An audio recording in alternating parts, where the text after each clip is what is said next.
नमस्कार विद्वान साथियों, मैं दुर्गे विश्वकर्मा स्वागत करता हूं श्री फॉर एग्जाम्स में। दोस्तों, वीडियो शुरू करने से पहले मैं आपको बताना चाहता हूं हमारे कई पेड ग्रुप चलते हैं। अगर आप पेड ग्रुप को लेना चाहते हैं तो नीचे दिए गए नंबर पर कॉल कर जानकारी प्राप्त कर सकते हैं। तो दोस्तों, हम लोग पिछली क्लास में बल संबंधित प्रश्न देख रहे थे और आज के जो वीडियो है इसमें हम लोग गुरुत्वाकर्षण कार्य शक्ति संबंधित प्रश्न देखेंगे। तो आइए देखते हैं आज का पहला प्रश्न।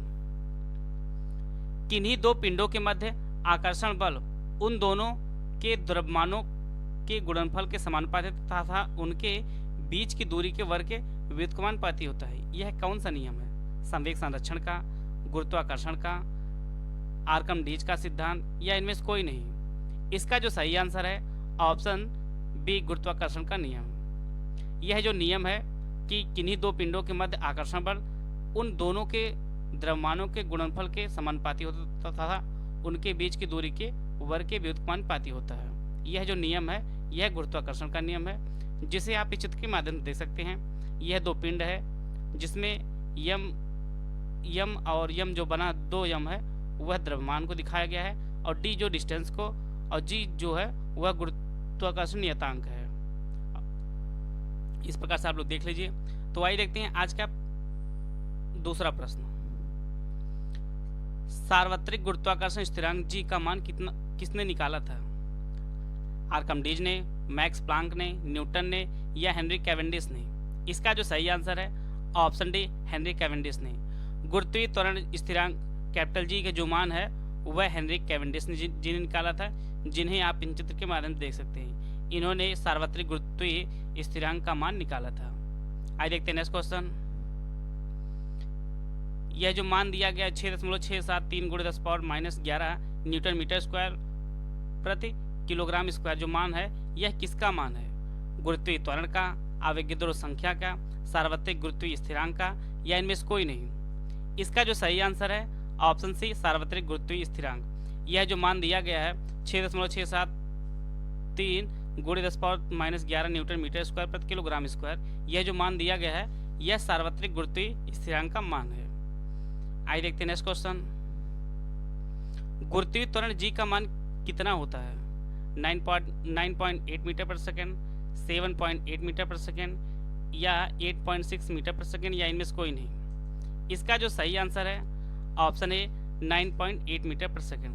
गुरुत्वीय त्वरण जी का जो मान होता है वह 9.8 मीटर पर सेकेंड होता है।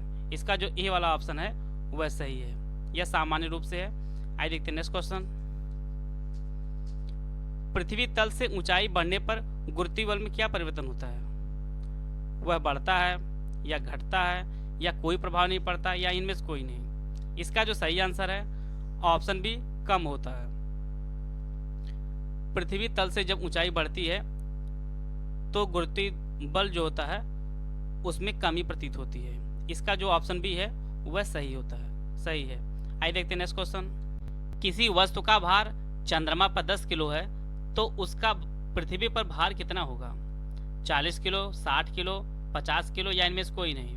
इसका जो सही आंसर है ऑप्शन बी, 60 किलो। किसी वस्तु का भार चंद्रमा पर अगर 10 किलो है तो उसका जो पृथ्वी पर भार होगा वह 60 किलो होगा। इसका कारण यह होता है कि चंद्रमा पर जो गुरुत्वाकर्षण बल है वह पृथ्वी के गुरुत्वाकर्षण बल का 1/6 होता है। तो इसका जो सही आंसर ऑप्शन बी, 60 किलो है। आइए देखते हैं नेक्स्ट क्वेश्चन। जब किसी वस्तु को किसी तरल में पूर्ण या आंशिक रूप से डुबाया जाता है तो वह ऊपर की दिशा में एक भार अनुभव करती है जो वस्तु द्वारा हटाए गए तरल भाग के बराबर होती है। यह कौन सा नियम है? पास्कल का नियम, स्टीफन का नियम, आर्कमिडीज का सिद्धांत, या इनमें से कोई नहीं? इसका जो सही आंसर है ऑप्शन सी, आर्कमिडीज का सिद्धांत। यह जो सिद्धांत है वह आर्किमिडीज का सिद्धांत है कि जब किसी वस्तु को किसी तरल में पूर्ण रूप से या आंतरिक रूप से डुबोया जाता है तो वह ऊपर की दिशा में एक भार अनुभव करता है जो वस्तु होती है उसके द्वारा हटाए गए भार के बराबर होता है। तो इसका जो ऑप्शन सी है सही है। आइए देखते हैं नेक्स्ट क्वेश्चन। घनत्व का मात्रक क्या होता है? वाट, किलोग्राम प्रति मीटर, किलोग्राम प्रति घन मीटर, या इसका कोई मात्रक नहीं होता है?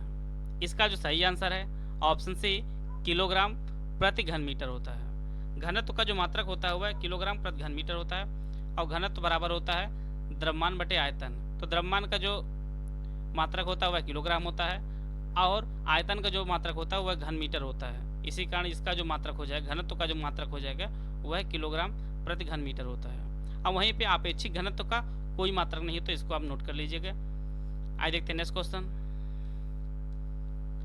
द्रवों का घनत्व किससे मापा जाता है? हाइड्रोमीटर से, लैक्टोमीटर से, बैरोमीटर से, या इनमें से कोई नहीं। इसका जो सही आंसर है ऑप्शन ए, हाइड्रोमीटर से। द्रवों का जो घनत्व है वह हाइड्रोमीटर से मापा जाता है, और वहीं पर लैक्टोमीटर से दूध का घनत्व मापा जाता है, और बैरोमीटर का जो घनत्व है, बैरोमीटर जो है उससे वायुमंडल का दाब मापा जाता है। और जो बैरोमीटर का जो खोज इन्होंने की थी, जो आविष्कार जिन्होंने किया था, उनका नाम था इवान गनेलिस्टा टोरिसेली। इन्होंने बैरोमीटर का आविष्कार किया था। तो इस प्रश्न का जो आंसर हो जाएगा ऑप्शन ए, हाइड्रोमीटर। आइए देखते हैं नेक्स्ट क्वेश्चन। कार्य का मात्रक क्या होता है? वाट, जूल, मीटर पर सेकेंड या वेबर? इसका जो सही आंसर है ऑप्शन बी, जूल। कार्य का मात्रक जूल होता है। वहीं पे जो ऑप्शन वाट रखा वह शक्ति का मात्रक है। मीटर पर सेकेंड चाल का होता है। आप लोग कमेंट बॉक्स में बताइएगा यह जो वेबर है यह किसका मात्रक है। आइए देखते हैं नेक्स्ट क्वेश्चन। ऊर्जा केवल एक रूप से दूसरे रूप में परिवर्तित की जा सकती है, ना तो इसकी उत्पत्ति की जा सकती है और ना ही विनाश। यह कौन सा नियम है? ऊर्जा संरक्षण का नियम, उष्मागतिकी का नियम, संवेग संरक्षण का सिद्धांत, या इनमें से कोई नहीं। इसका जो सही आंसर है ऑप्शन ए, ऊर्जा संरक्षण का नियम। ऊर्जा संरक्षण के नियम के अनुसार ऊर्जा को ना तो उत्पत्ति की जा सकती है और ना ही इसका विनाश किया जा सकता है। इसे सिर्फ एक दूसरे में परिवर्तन किया जा सकता है। जैसे बिजली है, बिजली से प्रकाश उत्पन्न होता है, और भी बहुत सारी चीज़ें हैं, आप लोग जैसे समझ सकते हैं। तो ऊर्जा का ना तो उत्पत्ति की जा सकती है, ना ही इसका विनाश किया जा सकता है। आइए देखते हैं नेक्स्ट क्वेश्चन। कार्य करने की दर को क्या कहा जाता है? दाब, पृष्ठ तनाव, शक्ति, या इनमें से कोई नहीं। इसका जो सही आंसर है ऑप्शन सी, शक्ति। कार्य करने की दर को शक्ति कहा जाता है। इसका जो ऑप्शन सी है सही है। आइए देखते हैं नेक्स्ट क्वेश्चन। शक्ति का मात्रक क्या होता है? मीटर पर सेकेंड, जूल पर सेकेंड, जूल या एम्पियर? इसका जो सही आंसर है ऑप्शन बी, जूल पर सेकेंड। शक्ति का जो मात्रक होता है वह जूल पर सेकेंड होता है, और इसी जूल पर सेकेंड को ही वाट कहा जाता है। आप लोग जानते हैं मीटर पर सेकेंड जो चाल का होता है, जूल जो है कार्य और ऊर्जा का होता है, एम्पियर जो होता है वह धारा का होता है, विद्युत धारा का। आइए देखते हैं नेक्स्ट क्वेश्चन। किसी वस्तु का विस्थापन शून्य है तो बल द्वारा उस पर पिंड पर किया गया कार्य कितना होगा? 9.8, 10, 0, या इनमें से कोई नहीं। इसका जो सही आंसर है ऑप्शन सी, 0। अगर वस्तु का विस्थापन शून्य है तो किया गया कार्य 0 ही होगा, क्योंकि W बराबर या फिर इंटू डी होता है। मतलब अगर इसमें डी की जगह पे आप 0 रख देंगे तो पूरी वैल्यू जो है वह 0 ही हो जाएगी। तो किसी वस्तु का विस्थापन अगर शून्य है तो उसका जो कार्य होगा वह भी शून्य ही हो जाएगा। आइए देखते हैं नेक्स्ट क्वेश्चन। किसी पिंड पर उसकी गति के कारण प्राप्त ऊर्जा को क्या कहा जाता है? गतिज ऊर्जा, स्थितिज ऊर्जा, दोनों, या इनमें से कोई नहीं। इसका जो सही आंसर है ऑप्शन ए, गतिज ऊर्जा। किसी पिंड में उसकी गति के कारण प्राप्त ऊर्जा को गतिज ऊर्जा कहा जाता है, जिसे इस सूत्र के माध्यम से देख लीजिए। ई के बराबर हाफ mv² होता है। यहाँ पे m मान होता है और v जो होता है वह वेग होता है। आइए देखते हैं नेक्स्ट क्वेश्चन।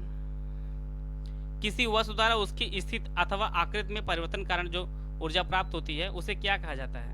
गतिज ऊर्जा, स्थितिज ऊर्जा, दोनों, या इनमें से कोई नहीं। इसका जो सही आंसर है ऑप्शन बी, स्थितिज ऊर्जा। वस्तु द्वारा उसकी स्थिति अथवा आकृति में परिवर्तन कारण जो ऊर्जा प्राप्त होती है उसे स्थितिज ऊर्जा कहा जाता है, जिसे इस सूत्र के माध्यम से आप लोग देख लीजिए।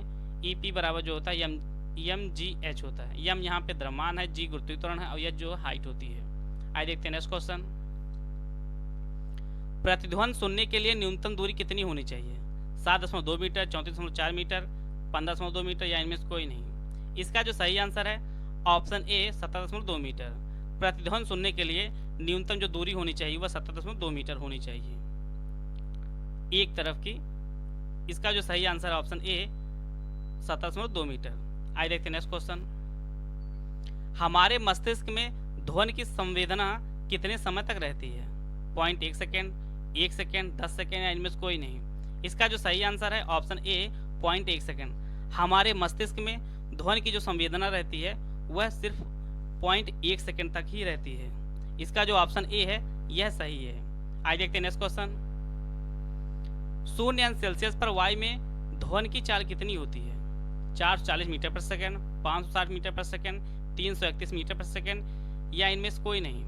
इसका जो सही आंसर है ऑप्शन सी 331 मीटर पर सेकेंड। 0 सेल्सियस पर वायु में ध्वनि की चाल जो है वह 331 मीटर पर सेकेंड होती है। ऑप्शन सी सही है। आइए देखते हैं नेक्स्ट क्वेश्चन। अरविंद खुराना को नोबेल अवार्ड कब मिला था? 1965, 1964, 1968 या 1950? इसका जो सही आंसर है ऑप्शन सी 1968 में। अरविंद खुराना जी, जिन्हें आप चित्र के माध्यम देख सकते हैं, इन्हें जो है अवार्ड नोबेल का वह 1968 में प्राप्त हुआ था। और यह जो अवार्ड प्राप्त हुआ था यह मेडिसिन के क्षेत्र में प्राप्त हुआ था। इन्होंने प्रोटीन के संश्लेषण संबंधित इन्होंने कुछ रिसर्च की थी और इसी के परिप्रेक्ष्य में इन्हें 1968 में नोबेल अवार्ड दिया गया था। वीडियो अगर आपको अच्छी लगे तो आप लाइक कर सकते हैं, चैनल को सब्सक्राइब कर लीजिए। वीडियो को पूरा देखने धन्यवाद। जय हिंद, जय भारत।